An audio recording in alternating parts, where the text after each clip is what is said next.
तो दोस्तों, structure RS classes में आपका फिर से स्वागत है। तो गाइस, आज का करंट अफेयर्स का अपना पहला क्वेश्चन है। अप्रैल 2025 में राजस्थान के किस शहर में 46.4 डिग्री सेल्सियस का उच्चतम तापमान है वो दर्ज किया गया? तो गाइस बताइए, अप्रैल में राजस्थान का कौन सा शहर है जहां पर सर्वाधिक तापमान है वो दर्ज किया गया है? तो गाइस, ये जो सर्वाधिक तापमान है वो दर्ज किया गया है अपने बाड़मेर में। ठीक है। नेक्स्ट क्वेश्चन है, ने राष्ट्रीय शून्य खसरा रूबेला उन्मूलन कार्यक्रम है उसकी शुरुआत की है? तो गाइस बताइए, इसकी शुरुआत किसने की है? यहाँ पर आपको चार ऑप्शन दे रखे हैं, आपको इसका आंसर बताना है।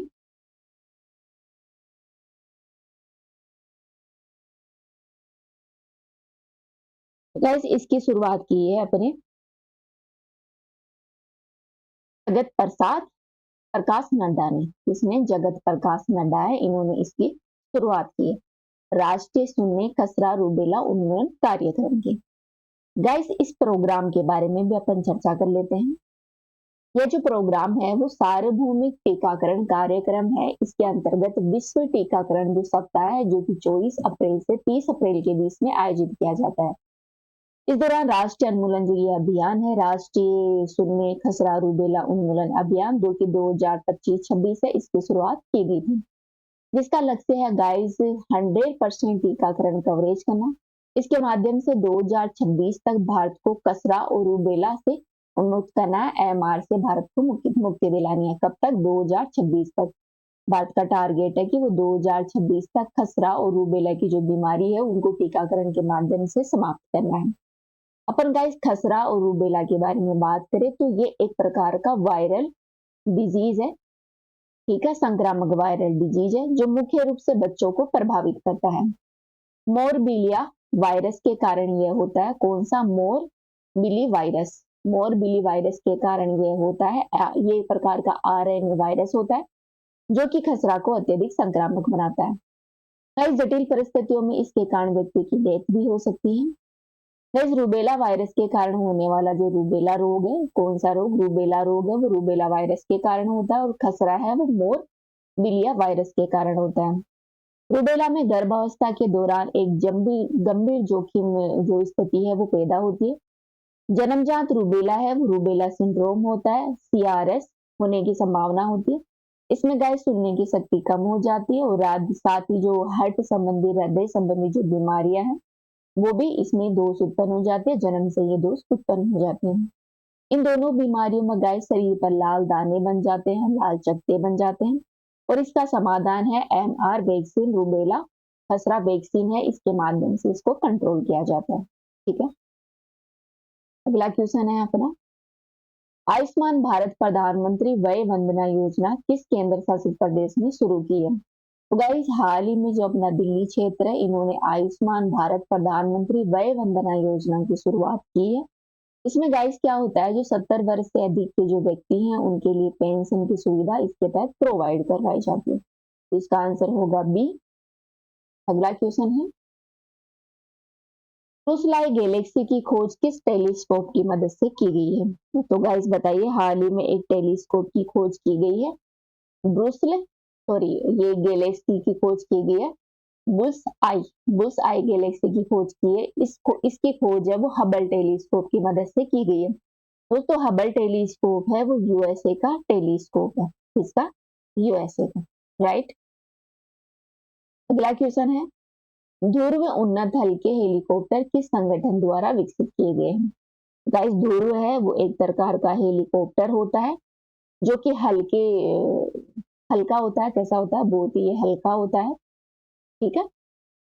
इसे विकसित किया है गाइस, बताओ किसने? हिंदुस्तान एरोनॉटिक्स लिमिटेड ने। ध्यान रखना, इसको इसरो ने, डीआरडीओ ने विकसित नहीं किया। हिंदुस्तान एरोनॉटिक्स लिमिटेड है वो हेलीकॉप्टर वगैरह बनाता है, उसके द्वारा ध्रुव का निर्माण किया गया। ऐसे भी पूछा जा सकता है कि ध्रुव क्या है? एक युद्धपोत है, एक टेलीस्कोप है, या फिर एक हेलीकॉप्टर है? तो एक प्रकार का ये हल्का हेलीकॉप्टर है जो कि बहुत ही काम का है। राइट। अगला क्वेश्चन है, संयुक्त राष्ट्र की किस महासभा को पहली बार भारत के विदेश मंत्री ने हिंदी में संबोधित किया है? तो गैस यूएनओ की जो महासभा होती है, यूएनओ की स्थापना है 1945 में की गई थी। भारत गैस इसका संस्थापक सदस्य माना जाता है। ठीक है, भारत है वो इसका संस्थापक सदस्य है। तो इसकी स्थापना है वो 1945 में की गई थी। इसमें पहली बार जो हिंदी भाषण है वो भारतीय प्रधानमंत्री अटल बिहारी वाजपेयी ने दिया था। ठीक है, इसने अटल बिहारी वाजपेयी ने और सेकंड टाइम में नरेंद्र मोदी ने दिया था हिंदी में भाषण। ठीक है, अगला क्वेश्चन है, मोनालिसा पेंटिंग किसने बनाई है? तो गाइस बताइए, मोनालिसा पेंटिंग है वो किसके द्वारा डिजाइन की गई है? आंसर आप मुझे कमेंट में बताएंगे मोनालिसा पेंटिंग के बारे में। अगला क्वेश्चन है, अपने मुंह है मिट्ठू मिया बनाना मुहावरे का अर्थ क्या है? गाइस बताइए, दूसरों की बहुत तारीफ करना, अपनी प्रशंसा स्वयं करना, कमजोरी कामचोरी करना या अपनी कमियां गिनवाना, इनमें से कौन सा है जो अपने मियाँ मिट्ठू मियाँ बनना? अपने मुंह है मिट्ठू मियाँ बनना इस मुहावरे का अर्थ। तो गाइस इसका अर्थ होता है अपनी प्रशंसा स्वयं करना, मतलब अपनी ही स्वयं की प्रशंसा करते हैं ना, अपनी ही मिट्ठू मियाँ बन जाना। ठीक है, नेक्स्ट क्वेश्चन है, हड़प्पा सभ्यता की खोज किसने की थी? Guys it is very important, बार बार पूछ लिया जाता है, हड़प्पा सभ्यता की खोज किसने की थी? तो जो अपनी दयाराम साहनी है, इन्होंने हड़प्पा सभ्यता की खोज की थी।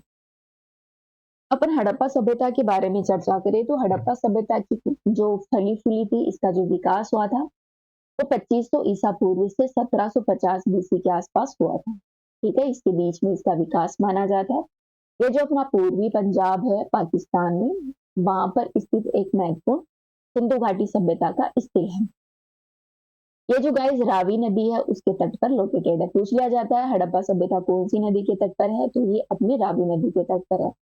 दोस्तों अधिकांश हड़प्पा स्थल है वो अर्ध शुष्क भूमि पर स्थित है, जहां पर संभवतया कृषि की जाती थी। कृषि के लिए गाय सिंचाई की आवश्यकता होती थी यहाँ पर। इसकी खोज 1921-22 में किसने की थी? एक पुरातात्विक थे दयाराम साहनी। दयाराम साहनी के द्वारा 1921-22 में इसकी खोज की गई थी, इसकी खुदाई की गई थी। बाद में 1926 में माधव स्वरूप वत्स हैं, इन्होंने इसकी खोज की थी, इसकी खुदाई की थी। और 1946 में बहिलर बहिलर नामक एक व्यक्ति थे, इन्होंने इसकी खुदाई करवाई थी। यहाँ पर गाइस क्या क्या मिला इसके बारे में देखिए, तो यहाँ पर मानव शरीर संरचना है वो बलुआ पत्थर की बनी हुई एक मूर्ति मिली है। साथ ही यहाँ पर अन्न भंडार, बैलगाड़ी, देवी माँ की मिट्टी की आकृतियां, तांबे के दर्पण और जो भी बहुत सारी चीजें हैं, बलुआ पत्थर की मूर्तियां जो मानव शरीर की है, वो भी यहाँ पर बहुत सारी चीजें हैं यहाँ पर मिली है। तो ये बहुत इंपॉर्टेंट है अपने आर्ट एंड कल्चर के हिसाब से। कुछ अन्य स्थलों के बारे में देखिए तो हड़प्पा की खोज है वो दयाराम साहनी ने 1921 में की थी। जो पाकिस्तान के पंजाब प्रांत है वहां पर मोट गोम्बी जिला है जो कि रावी नदी के तट पर है, वहां पर ये स्थित है। यहाँ पर मनुष्य के शरीर की बलुआ पत्थर की बनी हुई मूर्ति मिली है, अन्नागार मिला है और बैलगाड़ी मिली है। वही मोहनजोदाड़ो की बात करें तो इसे मृतकों का टेला भी कहा जाता है। इसकी खोज 1922 में राखल दास बनर्जी ने की थी। गाइस ये पाकिस्तान के पंजाब प्रांत के जो लकराना क्षेत्र है वहां पर सिंधु नदी के तट पर स्थित है। कौन सी? सिंधु नदी के तट पर लोकेटेड है। यहाँ पर विशाल स्नानागार, अन्नागार, कांस्य की नर्तक की मूर्ति, पशुपति महादेव की मुहर, दाढ़ी वाले मनुष्य की पत्थर की मूर्ति, साथ ही बुने हुए कपड़े यहाँ पर मिले हैं। वही सुत काकेडोर की देखिए तो इसकी खोज है वो स्टे में 1929 में की थी। जो पाकिस्तान के दक्षिण पश्चिमी राज्य है बलूचिस्तान, वहां पर एक दास्त नदी है, उसके किनारे ये लोकेटेड है। यहाँ पर हड़प्पा और बोलीबोल के बीच में व्यापार का केंद्र इसे महत्वपूर्ण माना जाता है। वही चूहड़ों की बात करें तो इसकी खोज है वो 1921 में आरसी मजूमदार ने की थी। इन्होंने आरसी मजूमदार ने। और ये जो सिंधु नदी तट है वहां पर लोकेटेड है। यहाँ पर मनके बनाने की दुकानें, बिल्ली का पीछा करते हुए कुत्ते के पदचिन्ह भी यहाँ पर आप देख सकते हैं चूहड़ों में। इसके अलावा गाइस यहाँ पर आमरी की देखें तो आमरी की खोज है वो 1935 में आरसी मजूमदार ने की थी। यह सिंधु नदी के तट पर लोकेटेड है और यहाँ पर आप हिरन के साक्ष्य देख सकते हैं।